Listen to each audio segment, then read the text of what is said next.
अनुपातों A1/A2, B1/B2 और C1/C2 की तुलना कर ज्ञात कीजिए। इनकी तुलना करके ज्ञात करना है कि निम्नरेखिक समीकरणों के युग्म संगत या असंगत, यानी युग्म संगत हैं या असंगत हैं, ये हमें बताना है। तो देखिए यहाँ पे क्या लिखा हुआ है, 3x प्लस के 2y बराबर कितना है, -5। हम यहां से क्या लिख लेते हैं इसको, 3x प्लस के 2y और -5 बराबर 0। ऐसे इसे लिख लेंगे बेटा यहां से, 2x माइनस के 3y और -7 बराबर 0। अब हम कंपैरिजन कर लेते हैं, a1x प्लस के b1y प्लस के c1 बराबर 0 से हम क्या करेंगे, तुलना। और इसके बारे में डिटेल से जानने के लिए इससे पहले वाली वीडियो देख लीजिएगा, उसकी लिंक मैं डिस्क्रिप्शन में डाल दूंगा। तो देखो a1 की वैल्यू कितनी है बेटा, यहां से 3, b1 की वैल्यू कितनी है 2 और c1 की वैल्यू है -5। ऐसे इधर से आप लिखोगे तो यहां से क्या होगा, a2x प्लस के b2y प्लस के c2 बराबर 0 से तुलना करेंगे तो यहां से निकल के आएगा a2 बराबर कितना होगा 2, b2 बराबर कितना होगा -3 और c2 बराबर निकल के आएगा -7। अब हमें क्या लिखना होता है बेटा, a1/a2 तो बराबर कितना बनेगा 3/2। फिर हम लिखेंगे b1/b2 तो बराबर आ जाएगा 2/-3 और c1/c2 तो बराबर निकल के आएगा -5/-7। संगत और असंगत दो ही चीजें बतानी थी हमें। इसमें क्या पूछा गया, संगत और असंगत। बेटा संगत के लिए क्या कंडीशन है, सबसे पहले संगत की कंडीशन को जान लेते हैं हम। संगत होने के लिए हमें क्या चाहिए, a1/a2 बराबर नहीं है b1/b2। अगर ये कंडीशन आती है तो क्या होगा, संगत होगा, अदरवाइज असंगत होगा। तो देखिए यहाँ पे क्या बन रहा है बेटा, 3/2 बराबर है -2/3 का, ये संगत है, बिल्कुल। तो ये आपका आंसर है पहला। इसी प्रकार से बेटा हम इसका दूसरा क्वेश्चन करेंगे, 2x माइनस के 3y माइनस के 8 = 0। ऐसे इस वाली क्वेश्चन को सॉल्व करोगे, 4x माइनस के 6y माइनस के 9 = 0। यहां से हम a1/a2, b1/b2, c1/c2 तीनों वैल्यूओं को अलग अलग डिफाइन कर लेते हैं। तो देखो यहां से हम a1 की वैल्यू निकालेंगे, a1 बराबर कितना आएगा 2, यहां से लिखेंगे b1 बराबर कितना आ जाएगा -3 और c1 बराबर निकल के आएगा -8। ऐसे ही यहां से बेटा हम a2 की वैल्यू निकालेंगे, a2 बराबर आ जाएगा 4 और यहां से b2 बराबर लिखेंगे -6 और c2 बराबर लिखेंगे -9।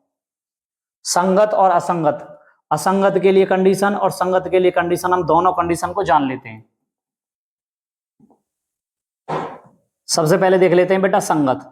संगत होने के लिए क्या चाहिए, a1/a2 बराबर नहीं है b1/b2।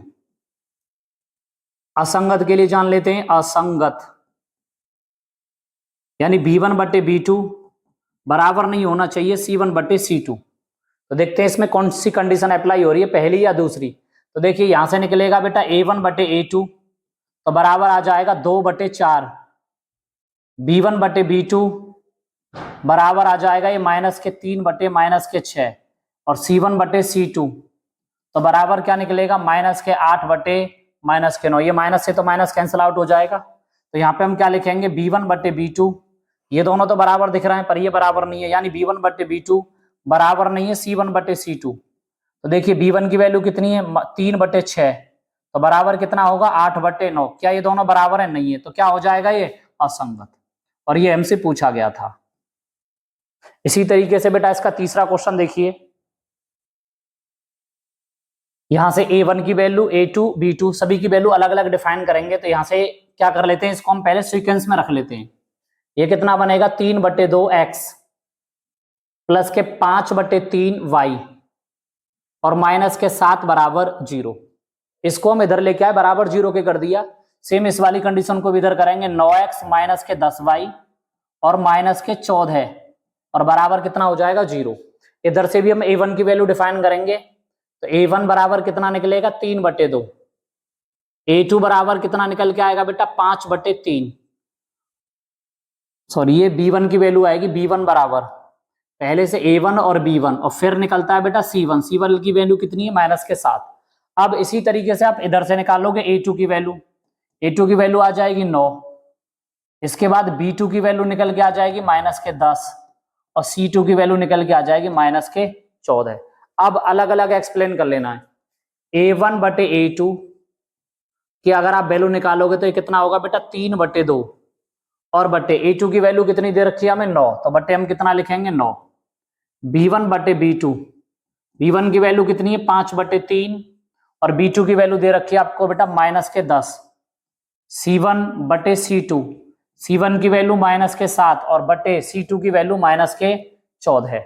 तो इधर ध्यान देना है, हमें करना क्या है, A1 बटे A2 तो बराबर है, इसको इसके नीचे एक लिख लेंगे, इसे यहाँ लेके जाएंगे तो कितना बनेगा 3/18, तो इसे कैंसिल आउट कर देंगे। यहाँ क्या बचेगा B1 बटे B2 तो बराबर कितना बनेगा 5/3 और इसके नीचे एक लिखेंगे, इसे ऊपर ले जाएंगे तो माइनस के कितना हो जाएगा 10, ये इधर रहेगा ही, 3 से काट दिया कितने बार कटेगा 1/6, 5 दूनी 10, तो ये कितना बना बेटा A1 बटे A2 तो बराबर जो वैल्यू आएगी वो 1/6 आएगी और यहाँ से B1 बटे B2 की जो वैल्यू है B1 बटे B2 तो बराबर आ जाएगा -1/6, माइनस इधर बच रहा है। अब हमें ये वाली कंडीशन कौन सी बनती है, A1 बटे A2 बराबर नहीं है B1 बटे B2, यानी A1 बटे A2 बराबर नहीं है B1 बटे B2, यानी हम लिखेंगे 1/6 बराबर नहीं है -1/6 के। तो ये वाली कंडीशन क्या होती है बेटा, ये होती है संगत। संगत। उम्मीद है कि यहां तक चीजें समझ में आ रही होंगी। इसी प्रकार से इसका एक और क्वेश्चन है, क्वेश्चन नंबर 4। बेटा क्वेश्चन नंबर 4 है 5x - 3y - 11 बराबर 0। इधर ये दे रखा है आपको -10x प्लस के 6y और प्लस के 22 बराबर 0। यहां से हम लिखेंगे A1 बराबर कितना है 5, कंपेरिजन कर रहे हैं, A1 बराबर 5, B1 बराबर -3 और C1 बराबर -11 है। इसी प्रकार से इधर निकालेंगे बेटा A2 बराबर -10, B2 बराबर 6 और C2 बराबर निकल के आ जाएगा ये 22। सभी की अलग अलग वैल्यू निकाल ली है। अब इसकी कंपैरिजन करेंगे बेटा A1 बटे A2, A1 की वैल्यू कितनी है 5, A2 की वैल्यू कितनी है -10। इसके बाद B1 बटे B2 तो B1 की वैल्यू कितनी है -3 तो यहाँ -3, B2 की वैल्यू कितनी है 6। उसके बाद C1 बटे C2, C1 की वैल्यू आपको कितनी दिख रही है -11 तो आप भी -11 बटे C2 की वैल्यू कितनी है 22। देखो इसको काट लेते हैं, 5 एकन 5 और 5 दूनी 10, तो A1 बटे A2 तो बराबर कितना आ जाएगा बेटा 1/2 और वो भी किसके माइनस के। 3 से काट लेंगे तो कितना बनेगा B1 बटे B2 तो बराबर कितना हो जाएगा -1/2। सेम इसको भी इस तरीके से काटेंगे, 11 एकन 11 और 11 दूनी 22, यानी C1 बटे C2 तो बराबर कितना आ रहा है -1/2। तीनों की वैल्यू सेम है, यानी कंडीशन कौन सी बन रही है A1 बटे A2 बराबर है B1 बटे B2 और बराबर है C1 बटे C2। तीनों की वैल्यू अगर बराबर होती है तो बोला जाता है संपाती, और जो संपाती होता है उसे क्या बोला जाता है बेटा, उसे बोला जाता है संगत। इसका मतलब इस सवाल में क्या निकल के आया -1/2 बराबर है -1/2 और बराबर है -1/2। तीनों वैल्यू बराबर है तो हमारा क्या होता है संगत। और